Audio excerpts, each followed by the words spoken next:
Hello everyone, कैसे हैं। आशा करता हूँ सभी अच्छे होंगे। आपके एग्ज़ाम की प्रिपरेशन आपने स्टार्ट कर दी होगी। अब तक हमने बहुत सारी थ्योरीज़ पढ़ी। लास्ट हमने पियाजे की कॉग्निटिव डेवलपमेंट की थ्योरी पढ़ी। आज उससे आगे बढ़ेंगे और वाइगोस्की की थ्योरी पढ़ेंगे। यहाँ से भी क्वेश्चन पूछा जाता है और पियाजे से पूछा जाता है, और वाइगोस्की के बाद हम पढ़ेंगे वह कोलबर्ग की थ्योरी, वहाँ से भी क्वेश्चन पूछा जाता है। इन तीनों थ्योरी में से एक ही क्वेश्चन पेपर के अंदर आपको 3 क्वेश्चन मिलेंगे। ज़रूरी हैं, मोस्ट इम्पोर्टेंट है, सभी बच्चे इनको ध्यान से पढ़ेंगे। स्टार्टिंग कर लेते हैं और चैनल को सब्सक्राइब ज़रूर करें। कंप्लीट साइकोलॉजी आपको कंप्लीट CDP यहाँ पर एस्टेट से पहले आपको करवाई जाएगी। ठीक है, तो वीडियो को शेयर करें और फ्रेंड्स के साथ वीडियो को शेयर करें। तो स्टार्टिंग करें। सबसे पहले आता है socio culture theory. Socio culture theory given by. Socio culture theory, सामाजिक सांस्कृतिक जो थ्योरी थी किसने दी, तो सभी बताएंगे जी वाइगोस्की।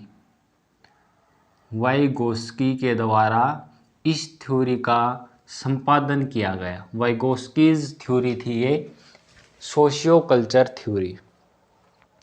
अब बात करते हैं वाइगोस्की के बारे में। ये थे जी रशियन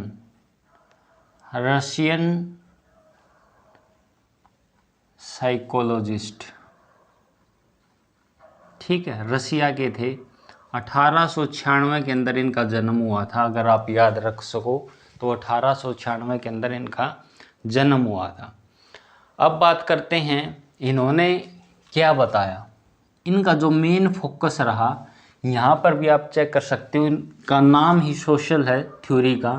तो सोशल मतलब समाज, सोसाइटी को इन्होंने इम्पोर्टेंट जगह दी। कल्चर और लैंग्वेज, ठीक है, और लैंग्वेज, इन तीनों चीज़ों को इन्होंने अपनी थ्योरी के अंदर बताया कि इन 3 चीज़ों से कोई भी मनुष्य है, कोई भी बच्चा है, सर्वाधिक सीखता है। लेकिन जो पियाजे साहब थे उन्होंने इनको नेग्लेक्ट किया था। ठीक है, उनका मानना था कि सिर्फ हेरिडिटी या फिर बच्चा स्वयं खोज करेगा, स्वयं कोई भी चीज़ बनाएगा, कंस्ट्रक्ट करेगा, वहाँ से बच्चा सीखता है। ठीक है जी, ये डिफरेंस था आपका वाइगोस्की और पियाजे के बारे में। अगर एक और डिफरेंस बताऊं मैं, जो पियाजे थे, नोट करोगे, पियाजे ने बताया था कि सबसे पहले थॉट आता है, सबसे पहले विचार आता है, और विचार से ही क्या होता है, विचार से फिर लैंग्वेज होती है। लिखता हूं मैं, थॉट, सबसे पहले थॉट आता है और फिर डेवलपमेंट होती है। ठीक है, किसने बताया, तो पियाजे ने बताया था ये। अब बात कर रहे हैं वाइगोस्की। इन्होंने क्या बताया, इन्होंने लैंग्वेज को ही सब कुछ माना है। इन्होंने थॉट को जगह नहीं दी, इन्होंने लैंग्वेज को जगह दी, और इन्होंने कहा language is a tool. Question आता है ये, लैंग्वेज इज ए टूल किसने कहा, तो वाइगोस्की महोदय ने ये बात कही। ठीक है, पियाजे ने यह बात कही थी। अब बात करते हैं वाइगोस्की के बारे में। ये सारी बातें मैं आपको बता चुका हूं। जो वाइगोस्की थे, ये कंस्ट्रक्टिविस्ट तो थे, रचनावाद या सृजनात्मक प्रवृत्ति के तो थे, लेकिन ये थे जी सोशल कंस्ट्रक्टिविस्ट। और जो हमारे पियाजे थे वो रेडिकल कंस्ट्रक्टिविस्ट थे। ठीक है, मतलब क्या था, वो कट्टर थे और ये सामाजिक रचनावादी थे। ठीक है, ये याद रखेंगे। ठीक, आगे बढ़ें तो इनको नोट करो आप, और आगे बात करें। कुछ शब्द दिए गए वाइगोस्की के द्वारा, जैसे स्पीच का, लैंग्वेज की बात की इन्होंने, तो इन्होंने 3 तरह के स्पीच बताए। कितने, 3 तरह के स्पीच बताए, जिनके अंदर सबसे पहला था जो स्पीच, उसको कहा गया जी social speech.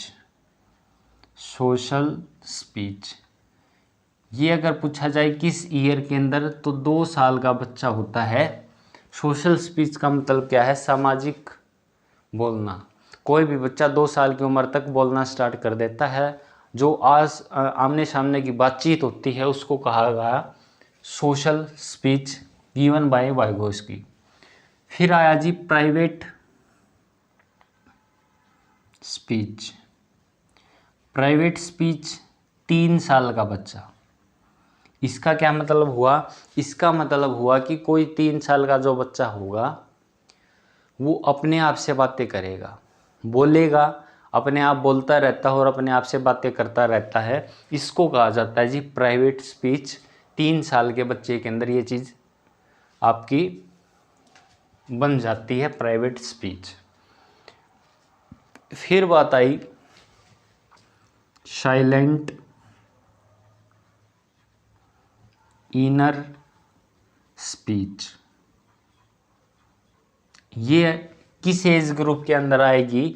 Silent inner speech तो ये आपका 7 इयर्स बच्चे के अंदर आएगी। जो 7 साल का जो बच्चा होगा उसके अंदर साइलेंट इनर स्पीच। होता क्या है साइलेंट इनर स्पीच?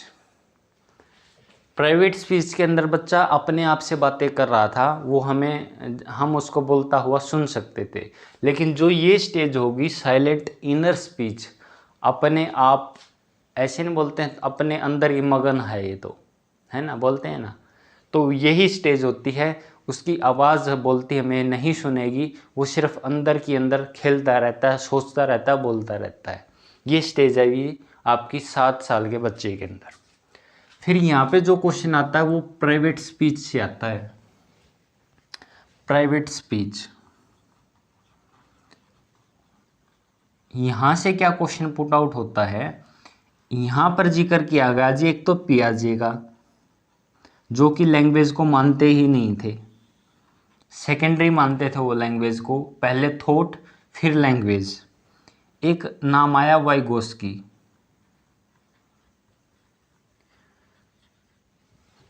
पियाजे ने क्या कहा प्राइवेट स्पीच के बारे में? इन्होंने कहा it is of no use, मतलब कि जो प्राइवेट स्पीच है वो किसी काम की नहीं है।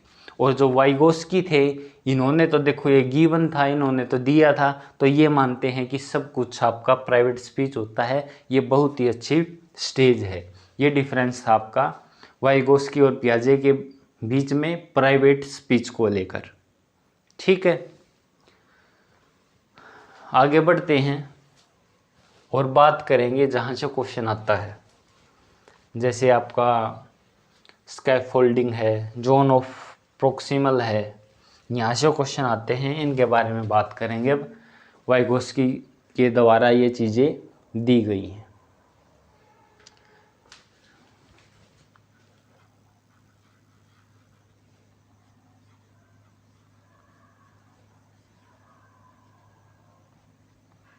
ये 3 चीज़ें लिखी मैंने, ये होती क्या हैं? सेल्फ का मतलब है कोई भी बच्चा है, अगर उसको कोई काम सौंप दिया जाए वो अपने आप उस काम को कर लेता है, तो आता है हमारा सेल्फ की कैटेगरी के अंदर। दूसरा है हेल्प। ठीक है, हेल्प। इसके अंदर क्या होगा? मान लीजिए होमवर्क दे रखा है, बच्चा स्वयं उस चीज़ को नहीं कर पाता, लेकिन अगर कोई या तो एक्सपर्ट है उस चीज़ के अंदर, या उससे ज़्यादा पढ़ा लिखा कोई व्यक्ति है जो उसकी हेल्प कर दे और उस हेल्प से उस काम को वो कंप्लीट कर दे। ठीक, ये हेल्प के अंदर आएगा। एक स्टेज होती है जी कांट डू, बच्चा कर ही नहीं पाता, अगर उसको एक्सपर्ट दे दे फिर भी नहीं कर पाएगा, हेल्प दे दे फिर भी नहीं कर पाएगा। यहाँ से जो इम्पोर्टेंट है वो हेल्प है, जहाँ से क्वेश्चन आता है। अगर बच्चे को सहायता दी जाती है और उस सहायता से वो काम कर लेता है तो उसको बोला जाता है स्कैफोल्डिंग। अगर आप प्रीवियस ईयर उठा के देखेंगे तो हर साल यहाँ से क्वेश्चन आता है व्हाट इज स्कैफोल्डिंग। ये क्या होता है? ये आपकी टेम्परेरी, देखो थोड़ा समझने का है, एक नाम और आएगा, उसके अंदर कन्फ्यूजन रहती है, टेम्परेरी हेल्प।